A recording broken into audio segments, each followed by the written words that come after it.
Martın 18-də Ağcabədi rayon icra hakimiyyətinin başçısı Rafil Hüseynov, icra başçısının müavinləri, hüquq mühafizə orqanlarının, eləcə də aidiyyəti üzrə idarə müəssisə rəhbərləri abad həyət işləri çərçivəsində görülmüş işlərlə tanış olmaq məqsədi ilə abadlıq işləri aparılan ərazilərdə olublar.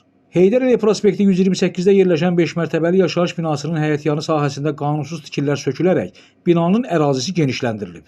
Həmçinin həyətdə sakinlərin asudə vaxtlarının səmərəli keçməsi üçün söhbətgahların tikilməsi nəzərdə tutulub, skamyalar quraşdırılıb. Bundan əlavə həyətdə səkilər çəkilib, yeni işıq dirəkləri bastırılıb, müəyyən edilmiş yerlərdə gül çiçəklərin əkilməsi üçün yerlər nəzərdə tutulub. Binanın həyətində uşaqlar üçün mini futbol meydançasını da tamamlama işləri başa çatmaq üzrədir. Bina sakinləri onlar üçün yaradılan bu şəraitə görə rayon rəhbərinə minnətdarlıqlarını bildiriblər. Aidiyyəti təşkilatlar tərəfindən bildirilib ki, yaxın günlərdə binanın həyətində asfaltlama işləri də həyata keçiriləcək. Görülən digər işlərlə də tanış olmaq məqsədi ilə icra başçısı Heydər Əliyev prospektində yerləşən 2 mərtəbəli yaşayış binalarında olub. Burada da görülən işlər xoş təsir bağışlayıb. Belə ki, bu binaların da həyətlərində işıqlandırma sistemləri yenilənib, uşaqlar üçün yerləncəklər quraşdırılıb, sakinlər üçün söhbətgahlar tikilib. Rayon rəhbəri yaxın vaxtlarda burada uşaqlar üçün futbol meydançasının tikiləcəyinin planda olduğunu deyib. Bina sakinləri Rafil Hüseynova görülən işlərə görə öz təşəkkürlərini bildiriblər. Nəsimi küçəsində yerləşən 2 və 3 mərtəbəli yaşayış binalarının sakinləri İlaxır çərşənbə münasibəti ilə Rafil Hüseynovu təbrik edərək ona bundan sonraki iş fəaliyyətində uğurlar arzulayıblar. Burada da 2024-2025-ci illərin abadlıq işlərinə aid edilən xeyli işlər görülüb.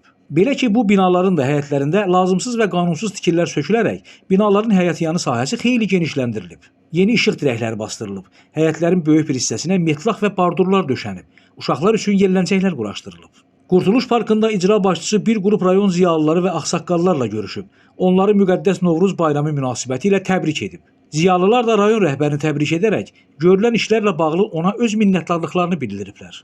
Rafil Hüseynov yeni təmir edilən 15 iyun Milli Qurtuluş Günü barelyefinə baxış keçirib. Bundan sonra rayon rəhbəri Üzeyir Hacıbəyli adına Qarabağ Muğam Mərkəzinin həyətində görüləcək işlərlə bağlı müəyyən tapşırıqlar verib. Muğam Mərkəzinin həyətində yerləşən veteranlar evində bir qrup ağsaqqalla görüşən Rafil Hüseynov onların fikir və təkliflərini dinləyib, onlarla həmsöhbət olub.